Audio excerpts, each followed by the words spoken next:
global happenings today. We communicate, we analyze global news. Stay tuned. Nigeria is still faced with new episode of economic uncertainties concerning some of the decisions that have been made thus far. Now, don't forget that Nigeria is still battling with the issue of Chinese inheriting our presidential or seizing our presidential jet due to some contractual agreement that they entered with Ogun State, which they have already gone to the court and, they have won the case against Nigeria. We're still battling with that. Just a few hours ago, it was reported by several reporters that the presidential jet that most Nigerians thought that the president has swept that issue under the carpet, and it has landed the Nnamdi Azikiwe International Airport. We're talking about 150 billion naira for an Airbus for the president, amid all the wahala that we are facing in the country. Now, if that was not enough, the president just approved subsidy, which was the first decision he made when he entered into office. The big question is, where are we heading from here? Let me just give you full details of what that subsidy, where they're going to get the money for that subsidy. I don't know what will happen in the nearest future. According to the news made available, President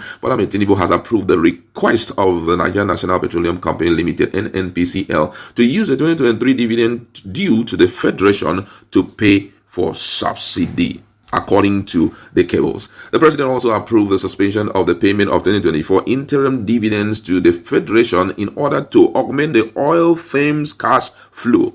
Although Tinubu announced the removal of fuel subsidy during his inaugural address on May 29, 2023, there have been strong indications that the government still spend billions on subsidy. However, the federal government has consistently denied paying any subsidy. Weeks ago, when some Nigerians hit the street to protest nationwide hardship, one of their demands was the reinstatement of subsidy. But in his national broadcast, Tinubu ruled out return of subsidy, describing the decision to remove fuel subsidy as painful but necessary. He said it has been a nose around the economic jugular of our nation and had hindered economic development and progress. In a report on Monday, the online newspaper stated that Tinubu gave NNPCL the note to pay for subsidy after it complained that it had exhausted all strategies to ensure a stable supply of gasoline in the country. The strategies included improving oil production by fighting theft and vandalism, debt rescheduling, forward sales, payment deferrals to suppliers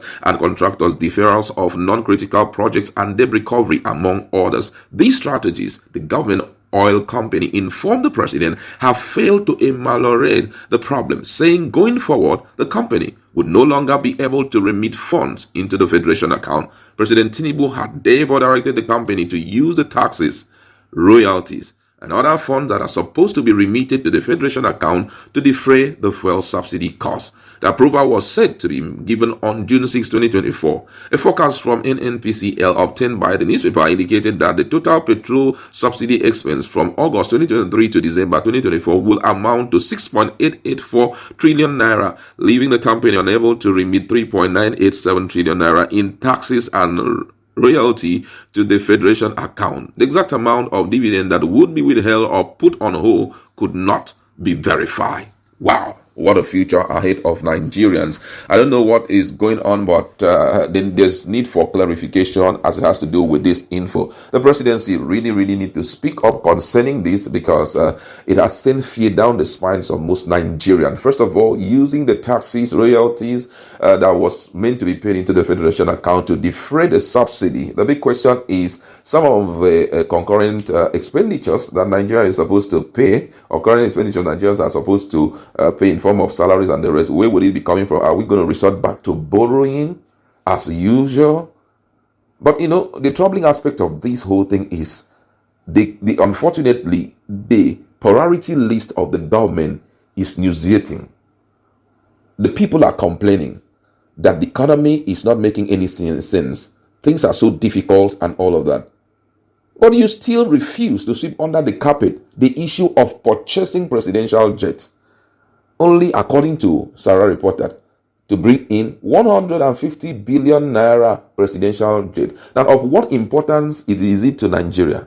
The issue of cutting down on cost of governance, though we've talked about that issue was a little bit dealt with. A number of people, the president will be going on local trip, international trip, and all of that. It has been cut down and all of that. But that is not enough, because the targeted place had always been for Nigerians. It should be the senators. How much are they collecting? At least, even if you can't take anything away from them, the issue of what do they call it? The issue of money that they claim they want to use in developing their constituency should be stripped from them, because they are not doing anything with such money. And some of the other monies that, according to the revelation we had some few days ago, that they walk away with 21 billion naira, those things should be cut down to help Nigerians, because Nigerians are suffocating economically. Now, the president also seems not to consider the populace, especially those who are underemployed or those who are unemployed, business people. They seems not to even pay any attention to them. Fairly recently, we heard that the judiciary had a pay rise up to 300%. How about, if you are giving them that level of pay rise, how about the normal man that is walking down the street who does not have anything to do? How are you going to fix those issues? We are borrowing day after day. But even when we are borrowing like this, it seems as though they are enjoying the way the economy is, still multiple ways out of the situation. Now, one of the things that Peter Obi was hammering on, that if he comes into power, he will see how he will reduce the issue of consumption and go into more of production. You don't need a society to tell you what to do with just that idea alone. Okay, we have another refinery right now. That refinery should have shut down everything about exporting our crude oil to wherever, whether it is Malta or wherever, to process it there and bring it back into the country. At least the man has been able, Dangote has been able to build us a refinery. I call it national asset because it's going to be for the benefit of the country. Why don't we direct everything, crude oil, to him to process it? Go into negotiation with him. Tell him how much we are going to be buying from him. At least the private guys, how much they're going to be buying from him, being that there's a consideration as per the sales of that crude oil to him. That alone can help Nigeria out of this mess, so that that issue of subsidy is cut off once and for all. But who knows where those subsidy monies are going to? We can't precisely tell, because Nigeria is a very interesting country. You'll be shocked how many people are in that cabal enjoying that money. So for that reason, they can't imagine that particular route of revenue into their pocket being shut down. They just can't imagine it.